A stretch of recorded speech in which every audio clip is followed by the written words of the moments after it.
Well, it's been a real transformation for Manchester United this season after starting it with 2 shock defeats against Brighton and Brentford. They come into this Manchester derby against Manchester City then at Old Trafford, unbeaten in their last 8 in all competitions, conceded just 5 times in that run and kept 5 clean sheets as well. There's a real air of optimism and positivity now at Old Trafford.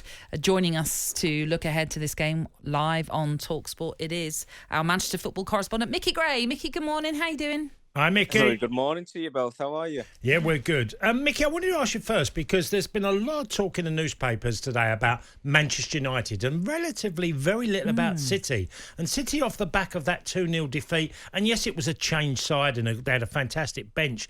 But where are City? I think they're a poorer team than they were last year, Man City.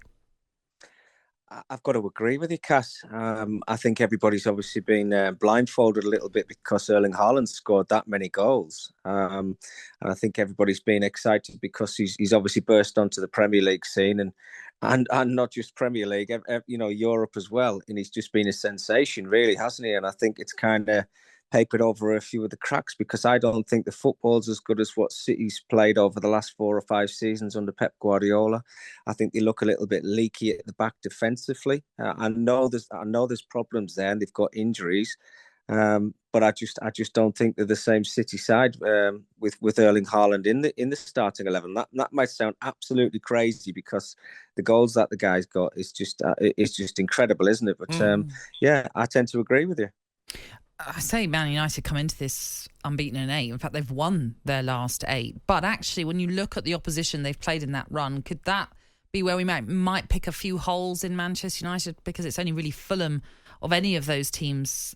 Okay, Aston Villa have been on the resurgence as well, but that was in the League Cup. It's really only Fulham that's the most notable victory that they've had of any team sort of in and around the top 6 as it now stands. That's a worthy victory. This is going to be the truest test, isn't it, really, to see where Manchester United are at right now? I think you hear that, Natalie, don't you? But I think, Cass, I don't know if you agree with this, but you can only beat what's in front of you. Yeah. And I think where Manchester United came from that thumping against Man City, the resurgence from the side has been absolutely fantastic. And certainly at home at Old Trafford, where they're now starting to make it into what we call that fortress again. But it's the manner in the results for me and the performances. And from what I've seen at Old Trafford, when I've seen Man United every single week, I can see an improvement. And you can see the players who Erik Ten Hag's brought into the side. They've settled into the start 11. They've made them better. You see the confidence flowing through the players. And when you've got a player like Marcus Rashford up front, who's playing the way he is at the moment, probably the best of his career, it doesn't half help the rest of the players. And I think that's why they kind of have improved. Look, I don't see them going away. I do think Man United come the end of the season will finish in the top 4. Don't ask me who the other ones are going to be if everybody expects it to be Arsenal, Man City and Man United. But Newcastle are not going to go away either. But Man United are exactly the same. I just don't see them going away now. I think they're playing that well. Just to pick up on Marcus Rashford that Mickey's talking about there and the great form that he's in, 15 goals for United this season, 7 in his last 6 games as well, Cass.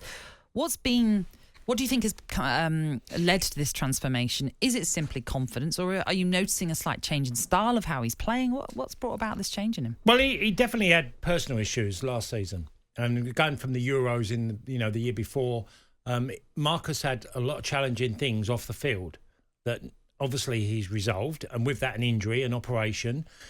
I think the biggest confidence I ever got as a player is that knowing I'm in the best shape I can be.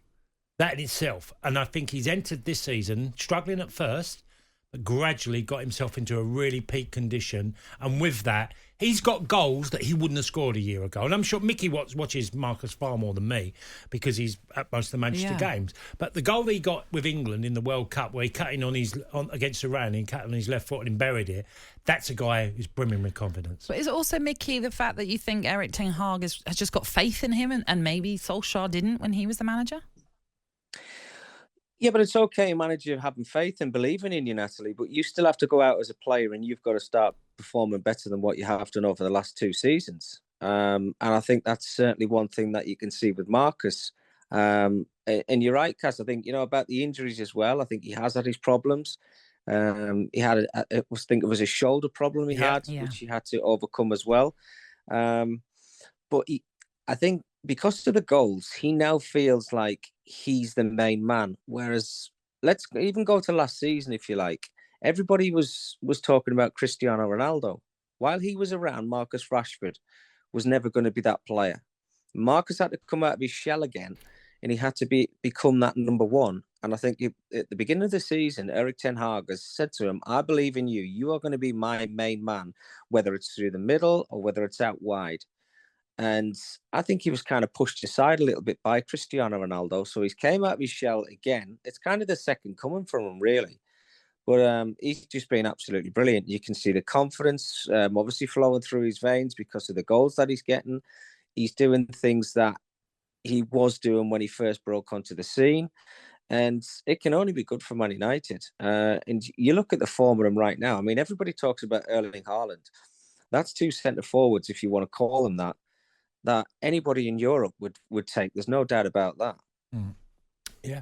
It's a fascinating game, isn't it? Especially when normally, in recent seasons, we'd all be talking about the form of Manchester City and how Manchester United are way behind, but very different situation with Manchester City coming into this off the back of a defeat to Southampton, in which they didn't even have a shot on target. No. I can't remember the last time, Mickey, they didn't have a shot on target.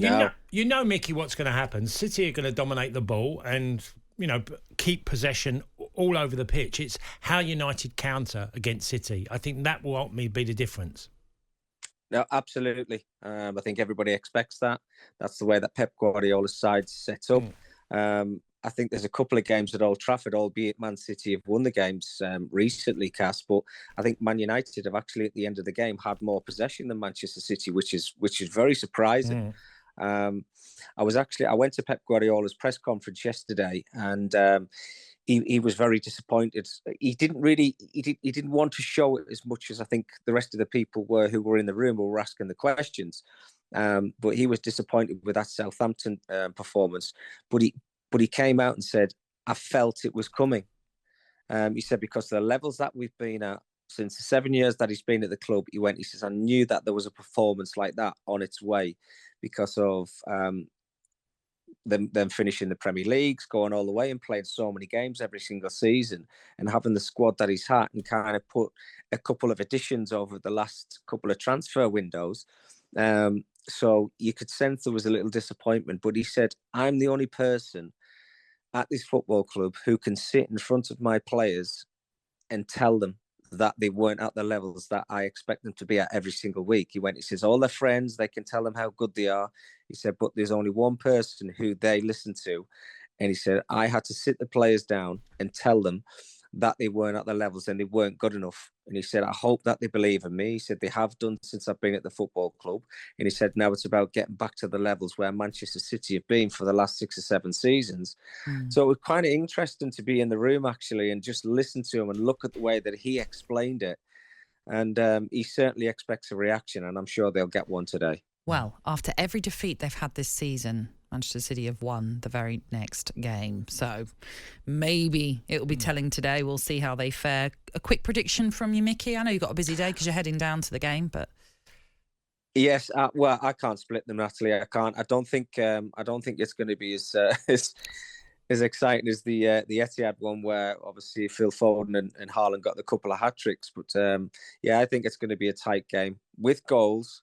But I've gone for a score draw. Brilliant. Mickey, thank you for joining us today. Much appreciated. Thank you. You can tune in then to this Manchester derby live from Old Trafford. Stuart Pearce will be alongside Sam Matterface. You can listen for free on DAB radio, on the talkSPORT app, or even on your smart speaker.